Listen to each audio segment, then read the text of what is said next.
we always look at stocks as just being a part of a business. I mean, stocks are a small part of a business. When you're looking at investing and the way Warren Buffett think about investments, stock is part of a business. What he means is that when you're looking at a system, stock is really just you're owning part of a house, you're owning part of a car. You're not trying to use stock as a gambling device. And that's why in his 2020 shareholder meeting, he actually recommended against using margin. And he runs Berkshire halfway that way, and that's how he invests as well. So we'll continue with the video. If in 1789 you'd saved a small amount of money, and it wasn't easy to save, you might have bought, with those savings, you might have bought a tiny, tiny plot of property. Maybe you bought a house that could be rented to somebody, but you didn't really have the chance to buy in with 10 different people who were developing businesses and who were presumably putting their own money in, and that would have the American tailwind behind. And of the 10, a reasonably high percentage would succeed in a way and earn decent returns. But those are the choices you might have had to do with savings. And they started offering bonds originally, and there again you got a limited return, but the return may have been, in those days, may have been 5 or 6% or something of the sort. But you can't buy risk-free bonds. I mean, the yardstick for me is always the U.S. Treasury, and when somebody offers you quite a bit more than the U.S. Treasury, there's usually a reason. There's more risk. So Warren Buffett just mentioned something quite important, which is risk. Unless you're investing in treasury bonds, which is giving you around 1% to 1.5%, then you need to learn how to evaluate risk. You need to learn how to reduce risk, and there are many ways to do that. One of the ways is to be very comfortable with the company you're investing in. And that's why Warren Buffett suggests people to invest in what they know instead of trying to follow the hype and invest in companies that you might not necessarily know. For example, like biotech, a company that is having zero revenue, making losses for multiple years, but then the stock price might jump up very quickly if there is suddenly a piece of good news or there is some sort of speculation. But going back to stocks, people bring the attitude to them too often that because they are liquid and quoted minute by minute, that it's important that you develop an opinion on them minute by minute. Now, that's really foolish when you think about it. So what Warren Buffett said was actually quite important, because when you're looking at other markets in the world, you don't get a quote on your assets minute by minute. If you buy a home, you get a quote maybe once every couple of years or when you sell it. And you're not going to look at the market every day to see if it is a good time to sell or buy. And because stock has that advantage, it actually works against people. A lot of times, people want to look at the market every single minute of the day, and they spend way too much time when it comes to investing because they want to just check their investments and see how they're doing. And Warren Buffett is telling you to be patient, and you don't need to look at the market every single day, especially if you got a full-time job. And that's something Graham taught me in 1949. I mean, that single thought. Stocks were parts of businesses and not just little things that moved around on charts. Charts were very popular in those days, and whatever it may be. So Warren Buffett mentioned charts, and that is really technical analysis, the study of price and pattern. It is popular back in 1980s or whatnot, and it is still fairly popular now. And you can see usually people who are using technical analysis are short-term traders or day traders where fundamental analysis doesn't really come into play. So that's why he said charts are really popular back in the day, and it is still popular now. And especially during this pandemic where everyone is trying to be a full-time trader and make a living. Imagine for a moment that you decided to invest money now and you bought a farm. And the farmland around here, let's say you bought 160 acres and you bought it at X per share or per acre.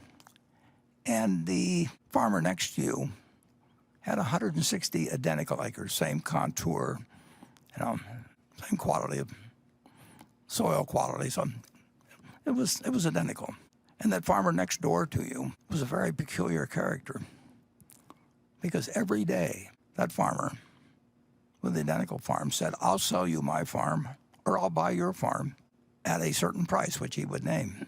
That's a very obliging neighbor. I mean, that's got to be a plus to have a fellow like that with the next farm. You don't get that with farms. You get it with stocks. If you own 100 shares of General Motors, on Monday morning, somebody will buy your 100 shares or sell you another 100 shares at exactly the same price, and that goes on 5 days a week. But just imagine if you had a farmer doing that. When you bought the farm, you looked at what the farm would produce. That was what went through your mind. You were saying to yourself, I'm paying X dollars per acre. I think I'll get so many bushels of corn or soybeans on average. Some years good, some years bad. Some years the price will be good, some years the price will be bad, etc. So what Warren Buffett just described is really discounted cash flow method. Because when you buy the farm, you want to think about how much it produces. And from a business perspective, that is how much money they will make. And you want to project that, for the next 5 to 10 years.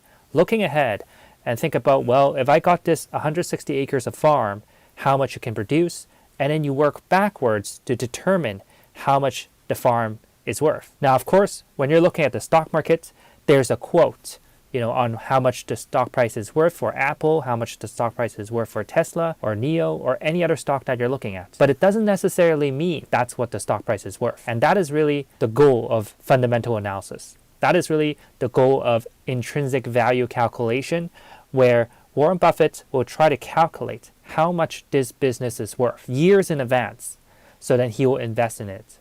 Because what he's buying is not, trying to sell the stock tomorrow. If he's buying something today, he's planning to sell the stock 5, 10 years from now. So let's continue.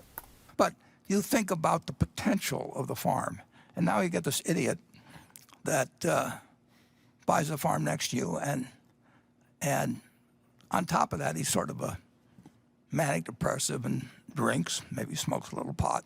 So his numbers just go all over the place. So it's kind of funny how he mentioned that the other farmer, your neighbor, is smoking a little bit of pot and his numbers are all over the place. And that's actually a great way to understand the market, because Mr. Market will quote you prices all over the place. When you look at S&P 500, the volatility on a monthly basis can be plus or minus 20%. And there's actually someone from Seeking Alpha, his name is Richard, did some analysis on that.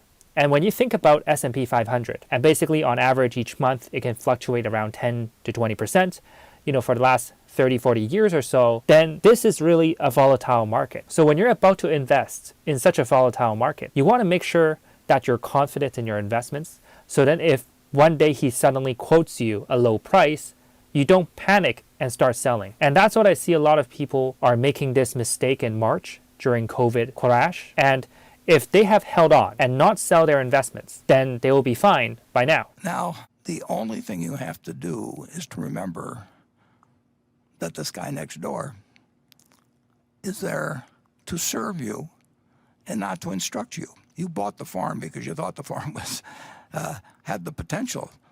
You don't really need a quote on it. So Warren Buffett just said you don't really need a quote on it.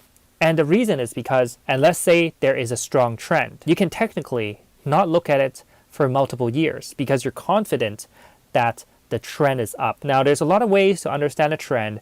And if you look at technical analysis, people will just say, oh yeah, invest in a trend, invest in a trend, invest in a trend. But what does that really mean? What it really means is that you're invested in a business that is growing. And if a business is growing, the financials are good, you do your homework, and you get in at a discount, your investments will be fairly protected. And that's what he's really trying to get at. If you bought in with John D. Rockefeller or Andrew Carnegie, and there were never any quotes. Well, there were quotes later on, but basically, you bought into the business. And that's what you're doing when you buy stocks. But you get this added advantage that you do have this neighbor who you're not obliged to listen to at all, who is going to give you a price every day, and he's going to have his ups and downs, and maybe he'll name a silly price that he'll buy at, in which case you sell if you want to, or maybe he'll name a very low price, and you'll buy his farm from him, but you don't have to. So Warren Buffett just mentioned something very important. Because the seller next to you is naming a price every single day, you can actually take advantage of that fact, because you don't get that with real estate. You don't get that with private investments in private companies. What you enjoy in the stock market, it's really the ability to know exactly what someone else is willing to pay for it. So if someone is selling you this great company at a low price, for example, during the market crash, then you should focus on buying great companies at a low price instead of panicking and selling. Because just because there is a market crash, just because some people are panicking about the market crash, it doesn't mean the underlying business has gone bad. And that's when you can get into a lot of stocks at a discount. And you don't want to put yourself in a position to where you have to. So stocks have this enormous inherent advantage of people yelling out prices all the time to you. And many people turn that into a disadvantage. And of course, many people can profit in one way or another from telling you that they can tell you what this farmer's going to yell out tomorrow or next, your neighboring farmer's going to yell out tomorrow or next week or next month. There's huge money in it.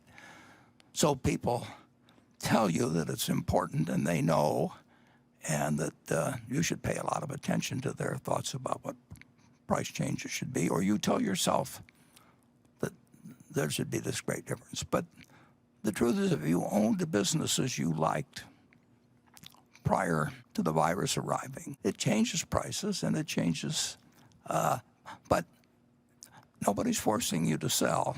So Warren Buffett just mentioned a couple of important things there. One, nobody forces you to sell. And I think we got that by now. And second, you own the businesses that you like. When I was investing before the pandemic and afterwards, I only focused on investing in businesses that I like. For example, FedEx, Ulta Beauty, 3M, American Express. And all these are great companies that I know are safe. I know their business model. I understand how they work. And I can make a decent return from them as well. And if you focus on investing in companies that you know, you like, and you trust, then you'll have a lot more confidence when it comes to investing. And this is really a difference between investing in an index fund or a mutual fund, where you know you're diversified, but you actually don't know the companies that are within it, versus investing in a company that you know very well, like Apple, Google, Intel, AMD, Facebook, and you're able to get in at a discount, because that will give you a lot more confidence to hold on to your investments longer. Because the way to see an investment is not really that I'm trying to guess what's going to happen tomorrow. The way to see an investment is that you're the owner of the business. Even though you might only own 0.001%, you're still an owner. And you want to think that way and think about the potential of the business you're holding on to. And if you really like the business and you like the management you're in with, and the business hasn't fundamentally changed, and I'll get to that a little when I report on Berkshire, which I will soon, I promise.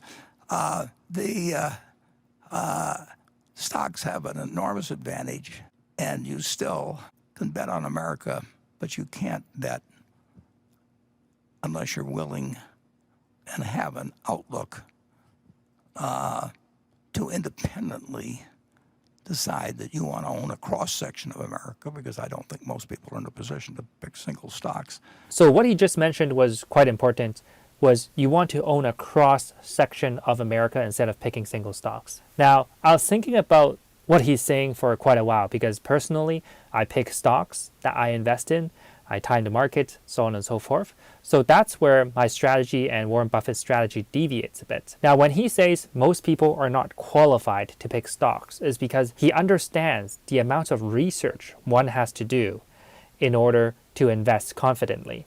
You need to know your technical, fundamental, you need to look at different ratios, you need to look at business model, the products, news, management. He just mentioned a couple there. And when you think about that, he doesn't expect the average Joe, that is a doctor or an engineer with no financial background to perform such a task. That's why his recommendation for you is to simply invest in an index fund, which is what he's famous for. And you can still get an 8%, 9%, 10% return over a long period of time. Personally, if you look at Warren Buffett's portfolio, you know that he does pick stocks. He invests a lot in Coca-Cola, he invests a lot in Burger King, so on and so forth. So he does pick specific companies that he likes and he invests in them. And that is really the difference, where you're investing only in the ETF and mutual funds and getting 8 to 10%, versus investing like Warren Buffett, where you invest in a handful of companies and then you try to aim for 20% to 30% return. So if you are happy with 8 to 10% return, then index fund is the way to go for sure. Low management fee, low headache, just leave it there. But if you want to make a high return like Warren Buffett, then you want to consider picking stocks. But you need to be able to do the research and invest in stocks that you know you like, you trust, and that they have good financials and everything else. A few maybe, but on balance, I think people are much better off buying a cross-section of America and just forgetting about it. If I'd done that when I got out of college, it's all I had to do to make 100 for one and then collect dividends on top of it, which would increase substantially over time. The American tailwind is marvelous. American business represents, and it's going to have interruptions, and you're not going to foresee the interruptions, and you do not want to get yourself in a position where those interruptions can affect you, either because you're leveraged or because you're psychologically unable to handle looking at a bunch of numbers. If you really had a farm and you had this neighbor, and one day he offered you $2,000 an acre, and the next day he offers you $1,200 an acre, and maybe the day after that he offers you $800 an acre, are you really going to feel that at $2,000 an acre, when you had evaluated what the farm would produce, are you going to let this guy drive you into thinking I better sell because his number keeps coming in lower all the time? So that was one small part of Warren Buffett's investing strategy. So if you want to learn more about investing and how to use fundamental analysis, technical analysis, and become more confident when it comes to investing in the market, so then you can pick a couple of companies that you know, you like, you trust, and invest in the market and target a higher return, for example, like 30% return, then you'll want to attend the free training in the first link in the description. So that will take you to a free case study on how to get 30% a year. And I'll describe my personal investing strategy on me being a long-term investor, and you're able to learn how to use technical analysis and find stocks that are on a discount. So if you're new to the market, or if you're interested in learning more, then go to the first link and register for the free webinar now. I'll see you inside.